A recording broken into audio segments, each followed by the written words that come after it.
Ձեր ուղերձը օրվա հետ կապված ինչ ուղերձ ունեք այսօր։ Նախ ներկայանամ Գրիգոր Գրիգորյան, Ղարաբաղյան պատերազմի վետերանների միության նախագահ, հայաքվե խորհրդի անդամ։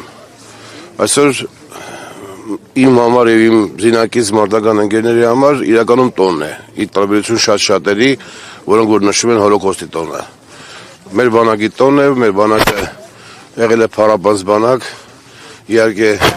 վերջին 44-օրյա պատերազմի ընթացքում որոշ մարդկանց մոտ բռնում կա, որ բանակը պարտվել է, իրականում բանակը չի պարտվել, պարտվել է մեր իշխանությունները եւ բանակը պատրաստ է յուրաքանչյուր ժամանակ մեր սահմանները պահպանելու, պաշտպանելու եւ այսօր մենք եկել ենք այցի այն տղաներին, որոնք որ իրականում 44-օրյա պատերազմի ընթացքում ապացուցեցին, որ իրանք կարողացել են պայքարեն 5-6 պետության բանակների դեմ ու հաղթող դուրս գան, փառքով այսօր պատվով յանց սուրը դնեն պատյան։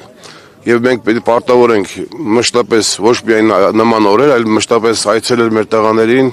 մեր հարգանքի տուրքը մոտեցենք մեր տղաներին եւ խոստանանք մեր տղաներին, որ իրանց գործը կիսատ չենք թողնելու, որ գալու է ժամանակը, որ մենք դեռևս իրավիճակ ենք փոխելու, հետ ենք բերելու մեր կորցված տարածքները, վերականգնելու ենք մեր իշխանության հզորությունը եւ մեր ազգի անունը, որը որ գետնով են տվել։ Ըստ ձեզ ինչու հունվարի 27-ը սահմանվեց հիշատակի օր, որն էր նպատակը բանակի օրվա նախորդ օրը նման։ Այս իշխանությունները ոչ մի նմանատիպ օրեր հենց այդպես չեն անում, իրանք եւ նաեւ ոչ թե իրանք չեն անում, իրանք ինձ թվում է հենց դելադրանքով էլ անում են,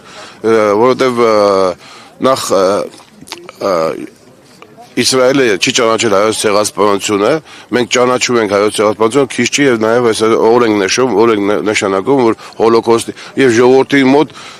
չեն հայտարարում թե դա ինչ օր է, ժողովրդի մոտ իբր ոչ աշխարհնակային օր, որպես հիշատակման օր, ասենք մոլորության մեջ ենք քսել ժողովրդին, բայց պետք է բարձրացնենք, որ դա հոլոկոստի օրն է եւ այսինքն այսօր խի զինված ուժերի ներկայացուցիչները կարող կամ իշխանությունները այստեղ չեն։ Այսօր է մեր բանակի օրը։ Ինչու՞ չեն այսօր եկել, որ եկել են 3,